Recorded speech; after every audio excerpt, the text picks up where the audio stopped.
Hi guys, this is part 2 of the mini money series. So if you haven't been there for part 1, head on over to the channel, fill in part 1 so that you're up to speed, then come back here and join us for part 2.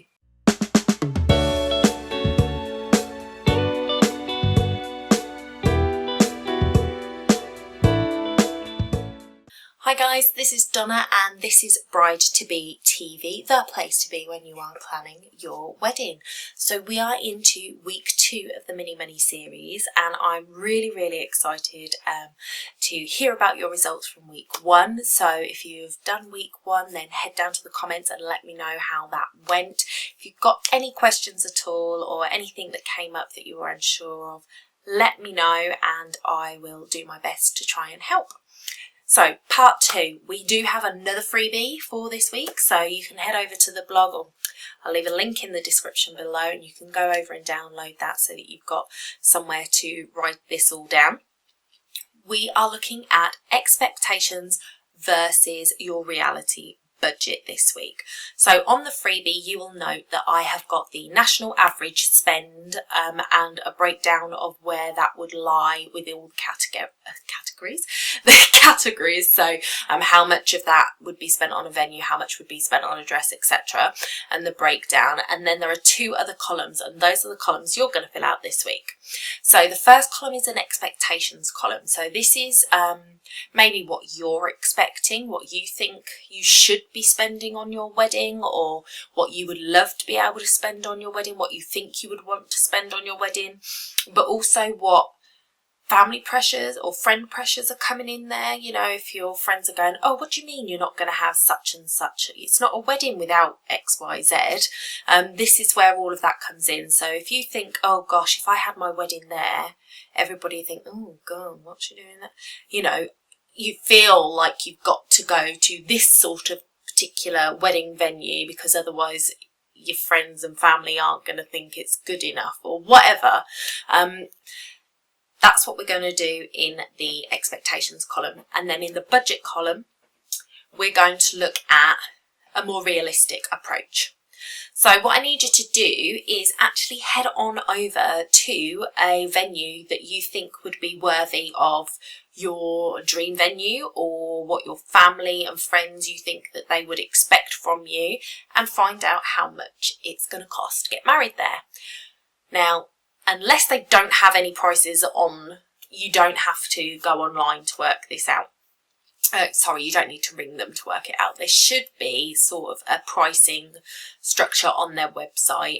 If not, feel free to give them a ring and say, you know, what's the average cost of a wedding at your place, and what does that include, please, just so I can, you know, work out my budget. And they should be happy enough to give you that information. Once you've got that price, we can work out approximately what you would be spending in other areas if you were to spend that sort of money on your venue, and then that will give you your expectation budget. So it's all written down on the freebie, a little bit more maths this week, so it's all written down for you, so you can just head over, download that freebie, and that will go through it with you. But for quick, if you're not going to do that, once you've got your amount for your venue, you need to take that amount and divide it by 45, because usually 45% of your budget is spent on that particular area of your wedding. Once you've got that, you've got what 1% of your wedding would be. If you times it by 100, that's what you're looking at for your total wedding cost if you were going to go to that venue and then follow suit with the other thing. Once you've got that total, we need to look at a more realistic budget. So what are you comfortable spending? Whatever you are comfortable spending on your wedding, say it's 12,000 or 8,000, I want you to take that figure and head over to my website. I'll put the link in the description below. There's a nice easy calculator. You just use the slider, take it to the amount that you're willing to spend, and it will automatically break it down into those different areas for you, so you can see what sort of budget you should be looking at for your venue, for your photographer, for your dress, etc. So it's nice and easy.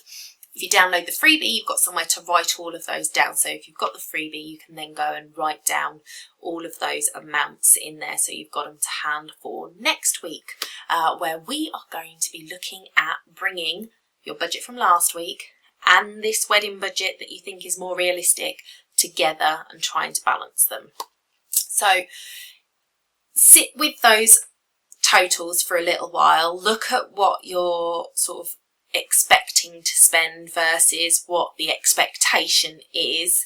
If you've got any sort of surprises there, was it closer than you thought it would be? Because some people do think that a venue might be way out of their range, and then when they come to do this kind of thing they realise actually it's not that far out. If it's not too far out and you do want to get married there, but it is a little bit off your budget, then the things that you need to look at are what's most important to you about your day and focus your budget on those areas and pull back in other areas. So if the venue and surroundings is more important, spend more money there and less on the decor because it's likely to be a more beautiful venue and not need so much decoration. Or if you want more people there, then pull back on, you know, the cost of transportation or anything like that that's sort of more personal so you can have more people.